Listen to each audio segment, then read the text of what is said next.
kagwapa na lang jud mong bataa ka, oy. Kalami na lang jud ni mong kuramuson og hawok.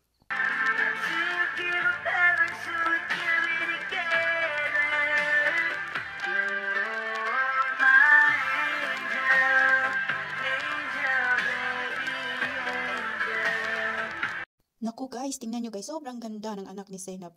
Napakaganda ni Bia. At in fairness ha, kumikita na siya ngayon. Nagiging endorser na siya. The new endorser of Lux Kids!